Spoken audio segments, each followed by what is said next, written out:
investigative, intuitive, interrogative, inclusive, informative. This is Amit Shakil 5858. I am Amit Goodman.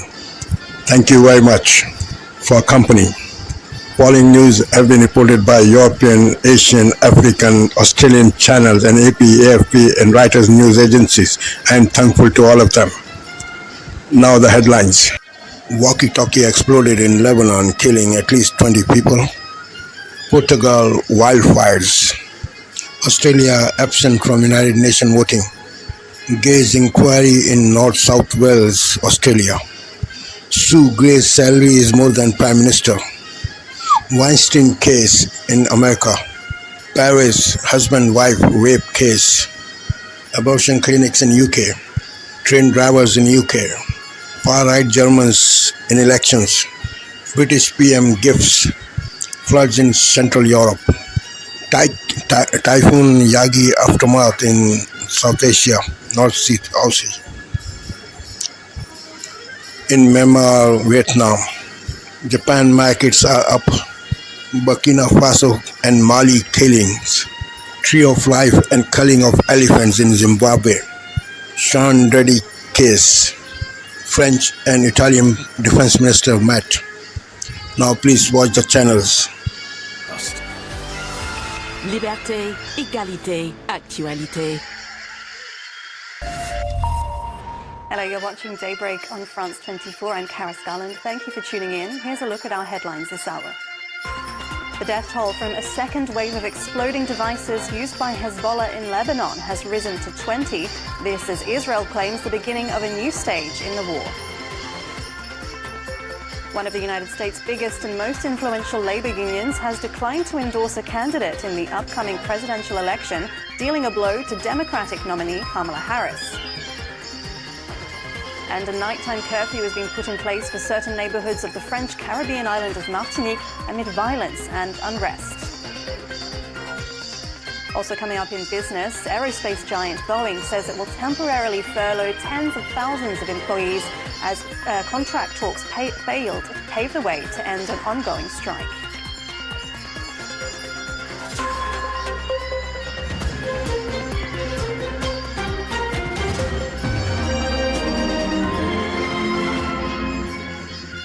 Lebanon is reeling from a second wave of exploding communications devices, with the death toll from Wednesday's blast rising to 20, while about 450 people were wounded. Handheld radios used by armed group Hezbollah detonated across the country, some even at funerals for those killed by exploding pages the day before. 12 people died in Tuesday's explosions, including 2 children, with nearly 3,000 injured. Let's get the... Widespread physical violence, unnecessary pain inflicted, men verbally humiliated even as they tried to take their own lives. The inquiry into Brook House Immigration Removal Centre should have marked a sea change. It is my sincere hope that more than mere lip service will be paid to this report. The events that occurred at Brook House cannot be repeated. But the inquiry's chair today tells Channel 4 News that a year after her report, just one of her 33 recommendations has been acted on by the Home Office.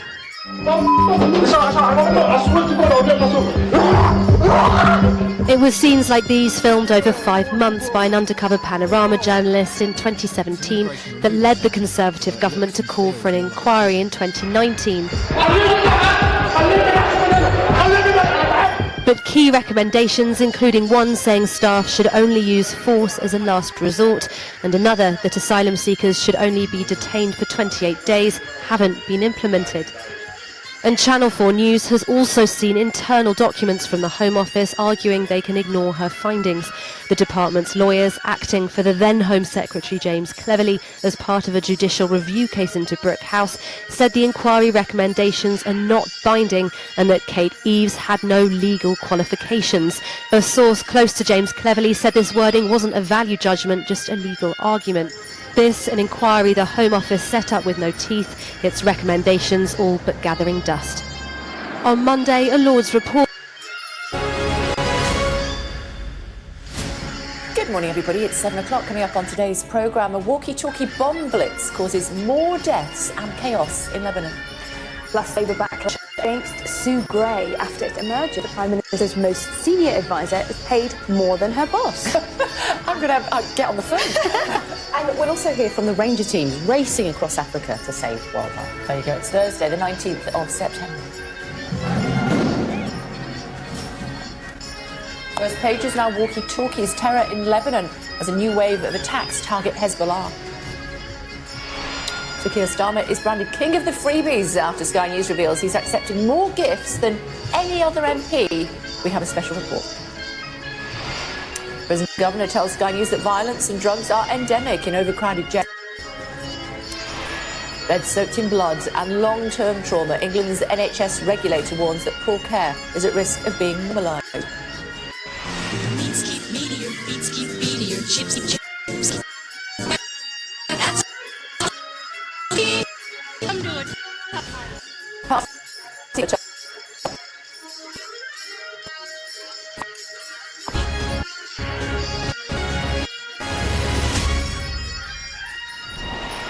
Morning, everybody. Exploding walkie-talkies have killed at least 20 in the Lebanon. At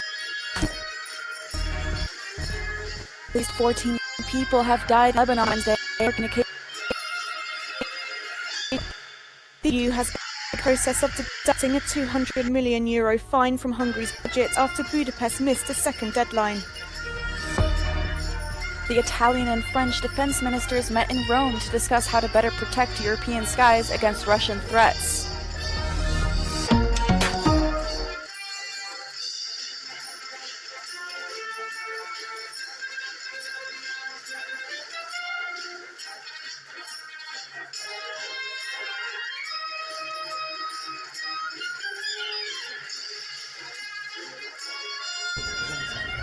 The Human Rights Watch Group has warned about the ever-increasing cases of attacks on civilians by the Islamist armed groups in Burkina Faso. The rights groups further said that the armed groups have massacred villagers, displaced people, and also this country has been ravaged by increasing jihadi attacks encircling the capital. Mali's capital sustained early Tuesday a terrorist attack carried by Al-Qaeda affiliate group Junaim. Citing security official, AP reported that both the Faladia Gendarme School and the military base near the Modibo Keita Seno Airport were targeted. Later in the day, the situation was under control and the Army Chief of Staff visited the camp. I'm asking the population to provide information. I think their support has been very substantial, allowing us to pick up suspects here and there. The investigations are ongoing. All the terrorists have been neutralized here and the balance sheet is being drawn up. Telling the Malian people that this attack was done on purpose. We all Malians, and we mustn't let people pit us against each other. We must avoid amalgams. Students were killed, as well as soldiers. Speaking on condition of anonymity, an official said material damage was also recorded. At least 15 suspects were arrested, the source added. The Janine militant group released a video which it says shows fighters setting fire on a presidential plane and pavilion near the airport in Bamako. Terror groups seek to heap pressure on the military. Since childhood, Loveness Bitoni has picked baobab fruits from the gigantic trees surrounding her homestead in Zimbabwe to add variety to the family's staple corn and millet diet. She never saw the iconic trees as a source of cash until now. We didn't harvest any crop this year. We are only able to survive because of the money from baobab fruits. We are only able to buy corn and salt. Cooking oil is a luxury because the money is simply not enough. Sometimes I spend a month without buying a bar soup. I can't even talk about school fees or children's clothes. Residents like Bitone receive little for their work collecting baobab fruit. They say they cannot dream of affording commercial products the fruit becomes. When the buyers come to take our product, they have their own gazetted prices. But what I think they should do is to meet and consult us as local leadership, and we agree on pricing. People have no choice because they have nothing. The buyers are imposing prices on us, and we don't have the capacity to resist because of hunger. The global market for baobab products has spiked in recent years, turning rural African areas with an abundance of trees into vital source markets. The difficult situation is likely to continue due to lack of negotiating power by fruit pickers, some of them children. When you go to most countries, they've actually been able to establish a commodity exchange. I think that actually helps in terms of ensuring that there's fair valuation of those commodities, and that the ordinary farmer or the woman, the women and children who are actually collecting these baobabs don't get shortchanged at the end of the day. Because currently, it's really the people that are actually buying with greater leverage, because there's no market to determine issues of pricing of those baobabs. Native to the African continent, the baobab is known as the tree of life and is found from South Africa to Kenya to Senegal. Zimbabwe has about 5 million of the trees, according to Zimtrade, a government export agency. US music mogul Sean Diddy comes headed to jail Tuesday to await trial as 2 of his sons exited this Manhattan courtroom. Diddy is indicted in a federal sex trafficking case that accuses him of presiding over a decade of sexual crimes protected by blackmail and acts of violence. The 54-year-old who was arrested Monday pleaded not guilty. His lawyer was confident. Mr. Combs is a fighter. He's going to fight this to the end. He's innocent. He came to New York to establish his innocence. He's not afraid. He's not afraid of the charges. There's nothing that the government said in their presentation today that changes anyone's mind about anything. And Yefela considered Combs had used drugs, adding he's been in toxic relationships but was getting therapy. The indictment against the Bad Boy Records founder lists allegations that go back to 2008. Prosecutors interviewed over 50 people and witnesses and expect the number to grow, court papers reveal.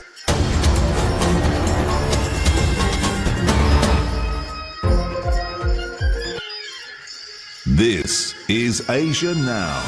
It's 2 p.m. in Singapore and Hong Kong, 11:30 in New Delhi and 1 o'clock in Jakarta. I'm Paul Sung. At this hour, Lebanon is on edge after a second wave of blast rocks the country as walkie-talkies explode a day after a deadly pager attack.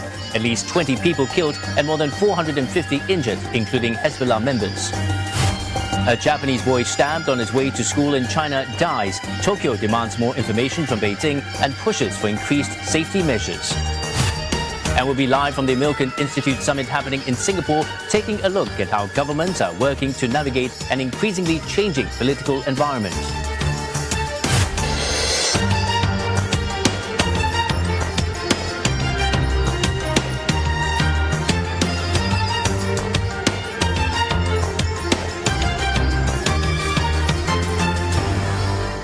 Fears are escalating of an all-out war in the Middle East. Israel has declared a new phase of its conflict as Lebanon is rocked by a second wave of blasts, this time exploding walkie-talkies. At least 20 people were killed and more than 450 others injured. There are reports that the solar energy systems also exploded. A day earlier, it was pagers killing at least a dozen people. The new explosions struck a funeral for pager victims. Across Lebanon, first responders were rushing once again. Walkie-talkies began exploding in the afternoon. The blast sparked fires in several homes and shops. It prompted one store owner who was not affected to take precautions. ما توقعت اللي صار اليوم، يعني اليوم رجعنا فهمت كيف انه كمان رجعت عم تنعاد الكرة. كان عندنا شوية أجهزة، نحن بنعرف إنه هذه الأجهزة فهمت كيف إنه 100% ممكن ما يكون مالها شيء، بس كمان على صحة السلامة شلناها من هالمحل لأنه عطلنا هم. The military also took preemptive measures and conducted a controlled explosion of a walkie-talkie found outside a hospital.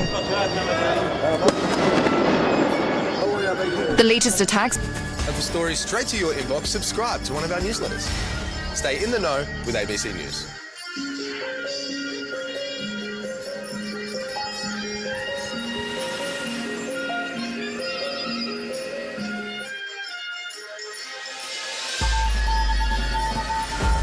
Another series of deadly explosions in Lebanon. Walkie-talkies now detonating throughout the country. Experts point the finger at Israel.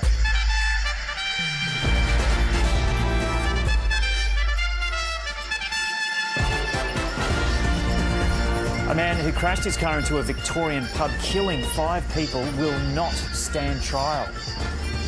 New South Wales Police smashed the criminal network known as The Commission with links to more than $1.8 billion worth of drugs.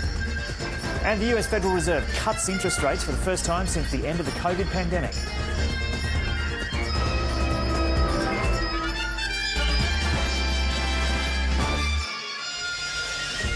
Hello and welcome to ABC News. I'm Joe O'Brien. Hezbollah has been hit again only 24 hours after their pages began exploding.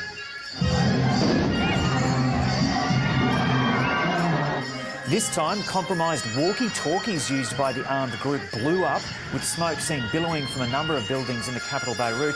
It comes a day after a dozen people, including children, were killed and thousands more injured when pages used by Hezbollah were detonated. They were killed and thousands more injured when pages used by Hezbollah were detonated. The latest attacks came as Israel's Defence Minister Yoav Gallant announced a new phase in the war.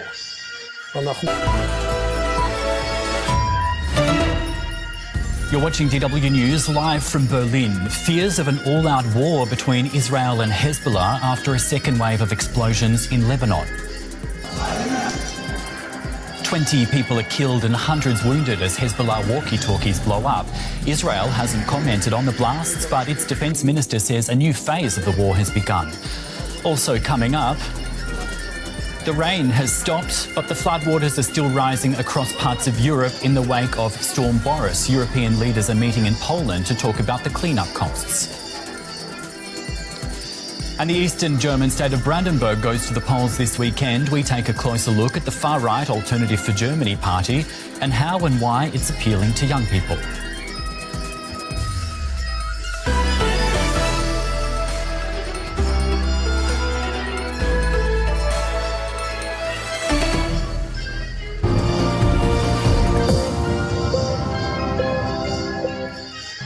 Hello, you're watching TRT World with me, Charlotte Buredny. Let's have a reminder of our main headlines.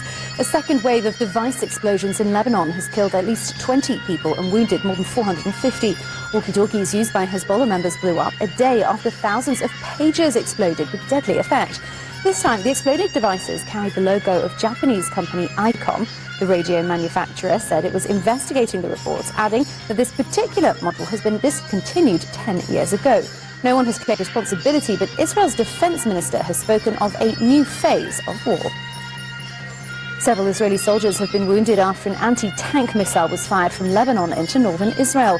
Hezbollah has claimed responsibility for Thursday's attack on the Marj site, adding that it was in support of Palestine. Israel continued striking Gaza on Thursday, targeting refugee camps and residential areas. In Jabalia, at least 2 people were killed and several injured as a result of Israeli shelling of a house. Several areas in Gaza City, including residential buildings, were also targeted by artillery. Thursday's fresh attacks come after an Israeli airstrike hit a school in the east on Wednesday. The building was being used as a refuge for Palestinians. Nablus, Bethlehem and Jenin have been the scene of the latest Israeli raids in the occupied West Bank. The military stormed several areas, including Al Ain refugee camp in Nablus, early Thursday morning. Clashes broke out between Palestinian armed groups and Israeli forces in Jenin before dawn. Meanwhile, residents in Kalkilia have been given some respite. Troops withdrew from the city after rearresting 3 Palestinians who had recently been released. The United Nations General Assembly has adopted a resolution demanding Israel end its unlawful presence in the occupied Palestinian territories within a year. 124 countries voted in favour and 14 against. There were also 43 abstentions. The resolution welcomed an advisory opinion by the International Court of Justice issued in July, which declared Israel's occupation of Palestinian territories and settlements illegal and that their presence there should be withdrawn. The news continues on TRT World. From me, for now, bye-bye. Thank you for sparing your precious time. This is Amir Shakil. Have a good life. Bye-bye.